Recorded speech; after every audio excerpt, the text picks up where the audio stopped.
కూటమి ప్రభుత్వం అధికారంలోకి వచ్చి 2 ఏళ్ళు సుపరిపాలన అన్న ధ్యేయంగానే మనం ముందుకెళ్తున్నాం. మన అందరికీ తెలుసు.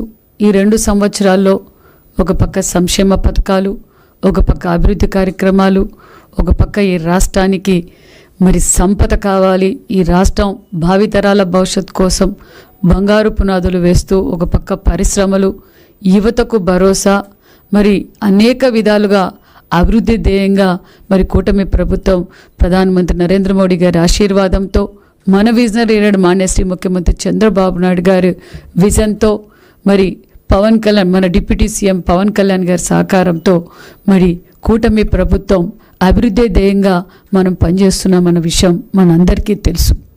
మరి ఒక పార్టీ, గొడ్డలి party, criminal party, care of address, మనుషుల్ని హతమార్చటం, విధ్వంసం చేయటం, దోచుకోవడం, దాచుకోవడం గొడ్డల పార్టీ అలవాటుగా మారిపోయిందనే విషయం కూడా తెలియజేస్తున్నాం.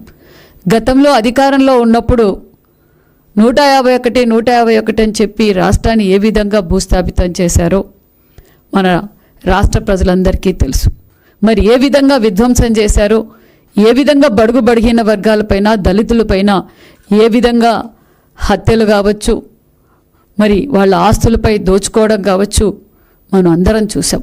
ప్రజలు బుద్ధి చెప్పారు గొడ్డలి పార్టీకి, ఈ సమాజానికి, ఈ రాష్ట్రానికి నువ్వు వద్దు, మళ్ళీ కూటమి ప్రభుత్వం అయితేనే, మాన్యశ్రీ ముఖ్యమంత్రి చంద్రబాబు నాయుడు గారు ముఖ్యమంత్రి అయితేనే ఈ రాష్ట్రం బాగుపడుతుంది, ఈ రాష్ట్రానికి ఒక రాజధాని ఉంటుంది, పోలవరం పూర్తి అవుతుంది, ఈ రాష్ట్ర భావితరాల భవిష్యత్తు కోసం మళ్ళీ ముఖ్యమంత్రి చంద్రబాబు నాయుడు గారు అవుతాయని క్లారిటీగా రాష్ట్ర ప్రజలందరూ తెలివిగా మరి కూటమి ప్రభుత్వానికి ఓటేసి మరి సంపూర్ణమైన మెజార్టీతో గెలిపించారు.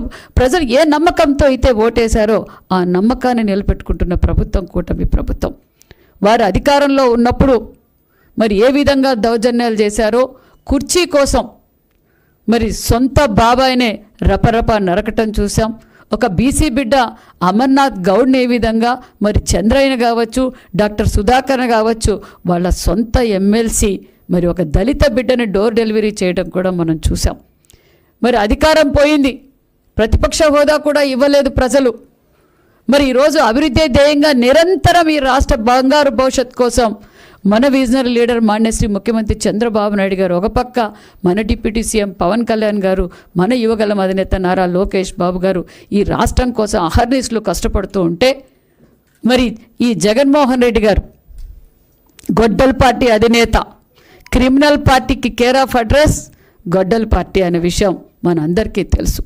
మరి ఈరోజు మరి జగన్మోహన్ రెడ్డి గారు వారి శవయాత్రను, పాదయాత్రను ఎవరైనా పరామర్శించేకెళ్ళినప్పుడు వాళ్ళ సొంత పార్టీ వారే వారి కార్యకర్తలను బలి తీసుకోవడం కూడా మనం చూస్తున్నాం.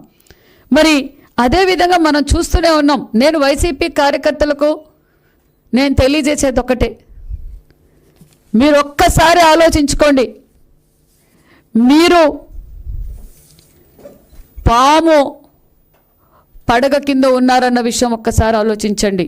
వారి సొంత రాజకీయాల కోసం, వారి సొంత కుర్చీ కోసం, వారు సొంత పార్టీ వారినైనా బలి తీసుకుంటున్నారన్న విషయం ఒక్కసారి ఆలోచించండి. గతంలో మనం చూసాం.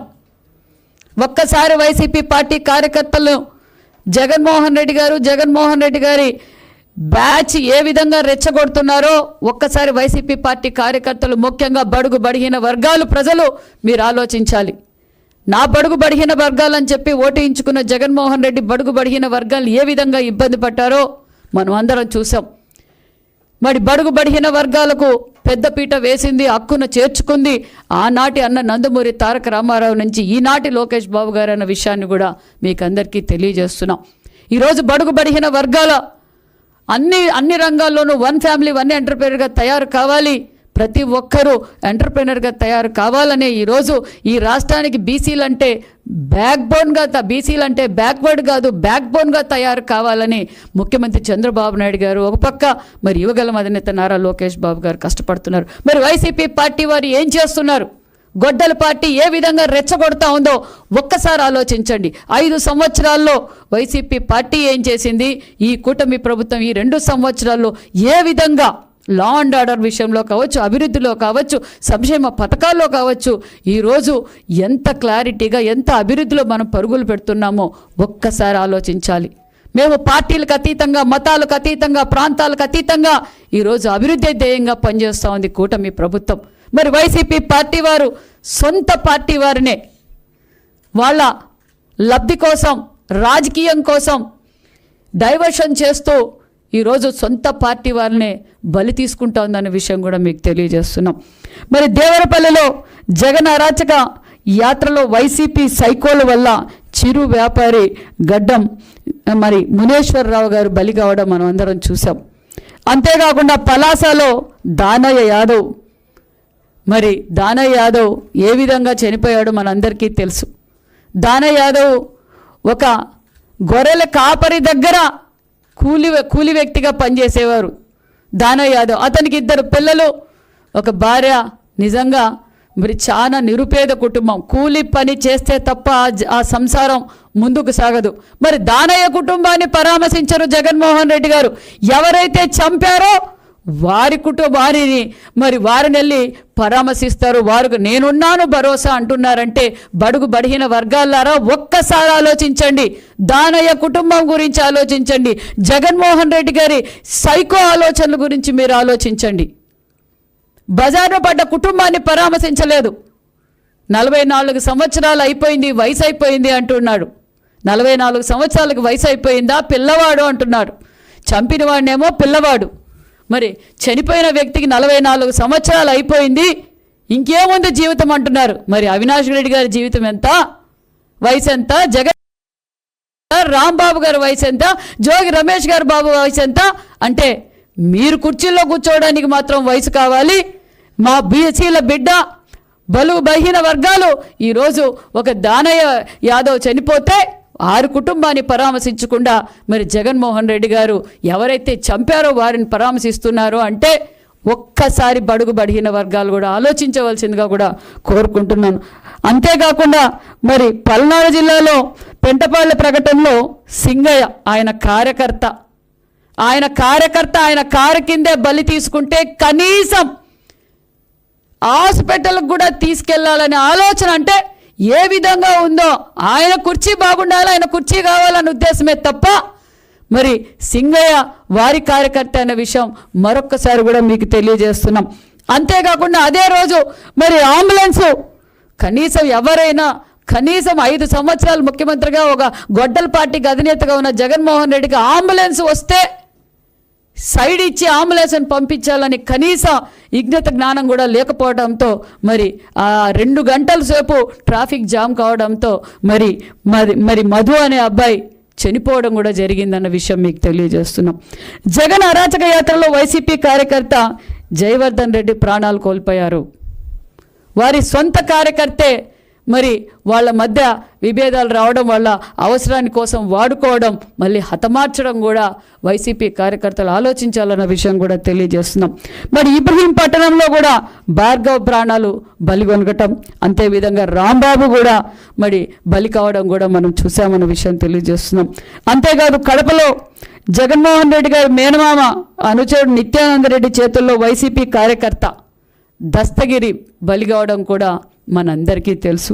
మరి మాచర్ల నియోజకవర్గంలో వెంకట్రామరెడ్డి ముఠా చేతిలో వైసీపీ కార్యకర్త చెన్నారెడ్డి బలి కావడం కూడా మనం చూసాం. అతి దారుణంగా మరి చెన్నారెడ్డి గారిని ఏ విధంగా హతమార్చారో మనం చూసాం.